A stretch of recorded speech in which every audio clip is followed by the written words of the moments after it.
hope that you are all doing well. Thank you very much for joining me for another witchy book review. Before getting on to the review, I just wanted to say thank you to everyone that has been tuning into the reviews, and especially if you've subscribed.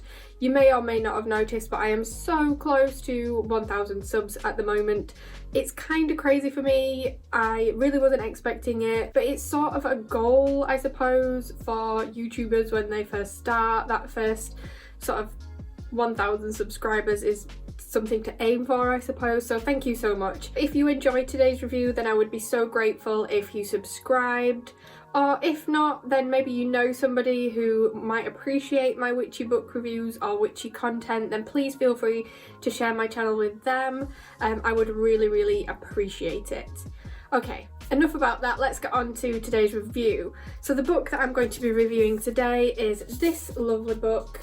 Beautiful cover as usual with these witchy books that I'm reviewing, but today's book is Witch Hunt, A Traveller's Guide to the Power and Persecution of the Witch, and it's by Kristen J.Sollée, or I think I'm pronouncing that right. It's got the accent on there, and so that's just obviously the Yorkshire lass in me that's completely thrown me, so there you go. But this book was very kindly sent to me by Weiser books for review, so they sent me this in exchange for the review. I will say it did pain me ever so slightly when I was doing the title or when I was writing this review that Travellers is spelt the American way, because obviously it's spelt that way in the title of the book because it's an American book. I had to write it like that in the title just to be true to the book, but as someone from the UK, I'm from England, as I said, in Yorkshire, it did sort of pain me a little bit because we spell it with two L's. So if you look at it and think, well, you've spelt that wrong, well then just know I haven't spelt it wrong. It's just that's how they spell it in America. So if you are from the UK, please don't be telling me that. I know that it's not how we would spell it in the UK. But there you go. So let's move on swiftly to a little bit about the author of this book.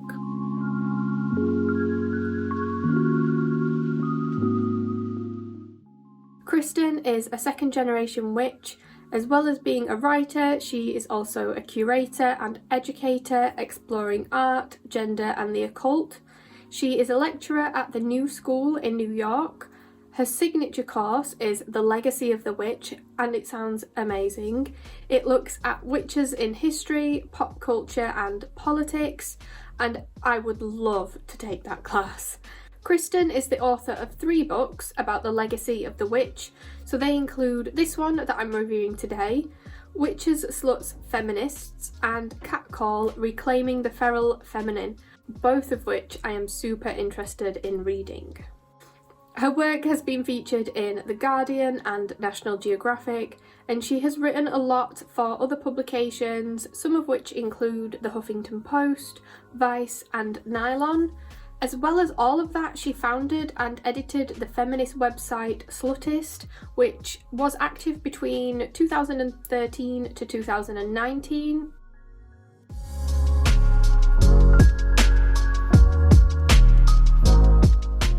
The book itself then was actually published a couple of years ago. It was published in 2020, but I was super intrigued and interested by the idea and the premise of this book that I just had to include it in my reviews for this year. I'm just going to read you the blurb for the book because it does sort of sum up what the book is about, and it will also show you why I found it so intriguing as well, okay?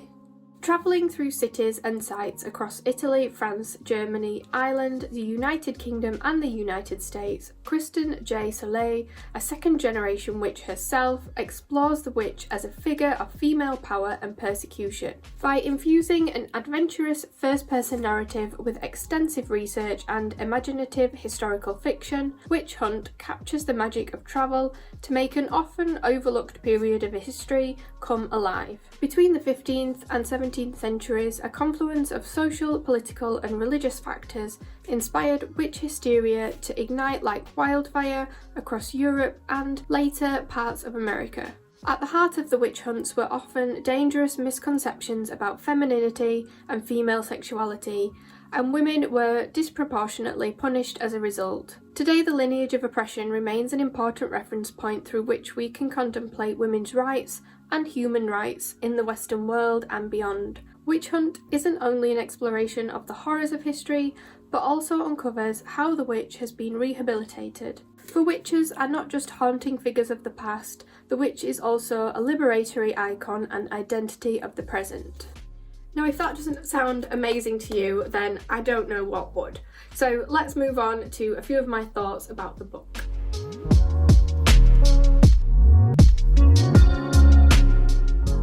It does mention this in the blurb, but the book is an amalgamation of different styles of writing. So it's a travel journal or a travel guide, which is written in the first person. So it's got a first person narrator, which I'm assuming is probably Kristen herself, as they make their way through Europe and then America. It does blend historical fact with historical fiction, so there are elements of true witch history that has obviously been thoroughly researched, and that's mixed with very vivid descriptions of visions of the witches that are actually being discussed. It is such a unique way to explore history, especially of the witch hunts and that sort of period of witch history, but I will come on to that a little bit more later. I love that the book started in Italy, and if you've watched my other reviews recently, then you may know why. I feel like I have a tendency to bring this up in every video now. I just like to drop it in there every now and again, but I am slightly obsessed with learning more about Italian witchcraft, the history of witchcraft in Italy, the Striga, just because my grandmother's family were from Italy. So it's always nice when I can read about witches from Italy and England as well, because obviously that's where I am now. And the first chapter of this book is set in Tuscany, which is where I've actually tracked my family history to. So that sort of area of Italy. So this was a massive plus for me, as well as looking at witches and witchcraft history. It does also dip into the paths of magic and divination in history. So looking at sort of very early love spells, astrology and the tarot in Italy as well. I feel like the chapters that were based or set in Italy and later within England with the Pendle witches from Lancashire and that sort of area were my favourite chapters, but that's probably just because I felt a connection with those particular areas. But I did still love reading about all of the other places that were mentioned in the book and that Kristen has visited in the book. I'm sure that people reading the book will generally just connect with the areas that they are most familiar with. Maybe they've visited, maybe they live there, maybe their heritage is from that particular area. So we're all going to have different favourites, I suppose. So as well as Italy and England, the book also travels through France and Germany, then moving up to Ireland and Scotland, and then it moves across to America, looking at sort of the witchcraft history in Virginia, in Delaware, Connecticut, Salem, obviously, and then ending in New York, where Kristen is from, or where she's currently residing now. Even though it is in the title, A Traveller's Guide, I didn't realise just how important that travel element would be with this book, and it really is. It's one of the things that makes it so unique and so interesting. It's like the touristy guidebook that you always wanted when you were visiting a place, especially as a witch. So you can go anywhere in the world to any place and you know that there's history there. But usually the guidebooks especially, they only share the history with you that they want you to see, that they want you to know. So in this particular book, Kristen has uncovered the history that we all really want to know. It makes me want to visit all of the places that she has mentioned, just because I feel like I would appreciate them so much more knowing this sort of side of these places, and it does bring a lot of attention to history and things that some of the locals probably didn't even know about where they are living. It would be so cool if you could get sort of witchy guidebooks that are done in this way, that are uncovering that real witch history. Personally, I did feel like I learned a lot from this book, so obviously what you take away from it is going to be very different to me, but I want to share some of the things that I did take from the book. The first part, as I mentioned, it does focus on Italy, Italian history and witchcraft in the area. It is something that I have been trying to research and learn about. I had sort of come to the conclusion that I wouldn't really be able to find any witchcraft history or practices from Italy because it seemed to be all underground. It was hidden away due to Italy's obvious predilection for Catholicism. The majority of Italy, especially at that time, was Catholic, and because obviously the Vatican is there, it's where the Pope resides. However, it does seem that Italian witchcraft was very much mixed together with Catholicism. Kristen says that witches in Italy were pagan/Catholic. From what she experienced in Italy, it seems much of the witchy history was embedded within the Catholic buildings and the cathedrals and the churches that she visited. The line was very much blurred and kept moving between what the church considered acceptable as part of the Catholic faith and what they considered to be witchcraft. It has opened up a lot for me because I was very quick to disregard anything remotely Catholic as being important in witchcraft history. However, I realise now that actually they are inextricably linked. After this section then, Kristen's travels moved from Italy to France, so starting in Paris and the story of Joan of Arc. I was surprised by how much I actually enjoyed reading about Joan of Arc. Obviously I knew the story, but to me she's always been a religious figure, and again that was just something that never really held much interest for me. However, Kristen presents her as so much more than that. She's a saint, she's a witch, she's a woman, she's a revolutionary, and actually to some people she's more than that as well. So I think Kristen's narrative style, so the way that she's storytelling, really hooked me, and I was again taken along on this journey with her as she experienced Joan's France. So that leads me on nicely to one of the things that I really loved about this book, and that comes from the way that it was written and the juxtaposition of the witchcraft history with Kristen's travels in the present. I was able to visualise quite clearly the places, when and where the historic events took place, crossed with these merch-filled tourist destinations that they've now become. So that is one of my favourite things about the book, but it also leads me on to my sort of constructive criticism. And you know how much I hate that word criticism because I don't feel like it's a criticism, it's just something that maybe I would have liked from the book, I suppose.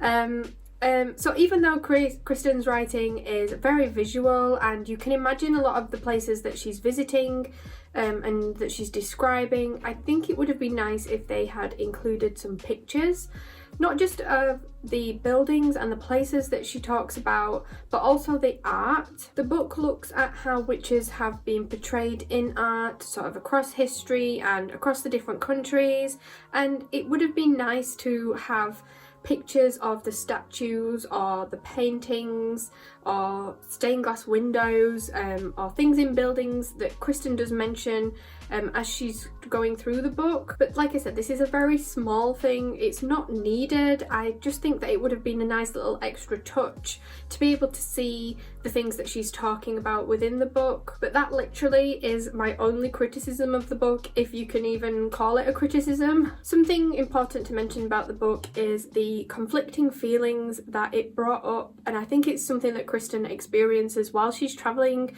to the various places, and that's the idea of witchy tourism. So visiting places, buildings, sites, because they have that connection to witchcraft history. On one hand, it's important to remember and to commemorate the real people that were involved and were affected by the events of the witch hunts. Yet some places, as Kristen experiences, have become very commercialised and in some instances quite gimmicky and fetishised. It's very conflicting. Even though it was hundreds of years ago, they were still real lives, and it's difficult for me to work out how I feel about it at the moment, and it's still something I'm thinking about. I've not really come to a conclusion, I suppose. Because I know that if I did visit any of the places that were mentioned in the book, that I too would probably get caught up in this touristy, commercialised aspect of it. Obviously, talking about witchcraft tourism, I have to mention Salem. It is the most famous place when it comes to witchcraft history and the witch trials, and is probably the most visited place for tourists that are interested in that witchy vibe. However, I am glad that the book doesn't focus any more on Salem than it does any of the other countries or the places that have been visited. It's given the same weighting as all of the others, and just because a place is not as well known or is not as much a part of culture as Salem is, doesn't mean that it's not as important.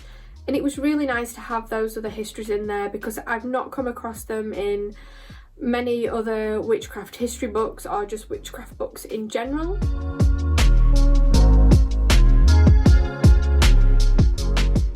Right, final thoughts about this book then. It is beautifully written and very visual and literary in style. It's enjoyable to follow Kristen's travels through the various places that she's visiting, and it did make me want to start planning my own trips. If you love witch history, then you will definitely love this book.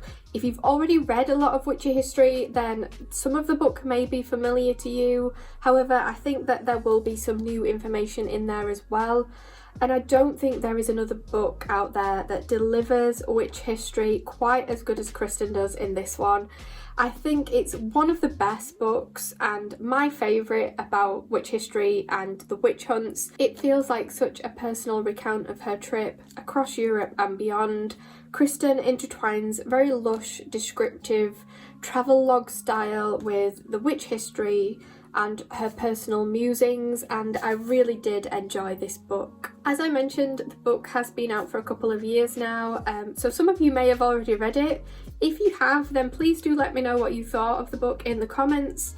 If you haven't, then does this sound like something that you would love to read? Okay guys, that's it for today's review. I hope you enjoyed it and you found it useful. Thank you for joining me and checking out the review, and I will see you in the next video.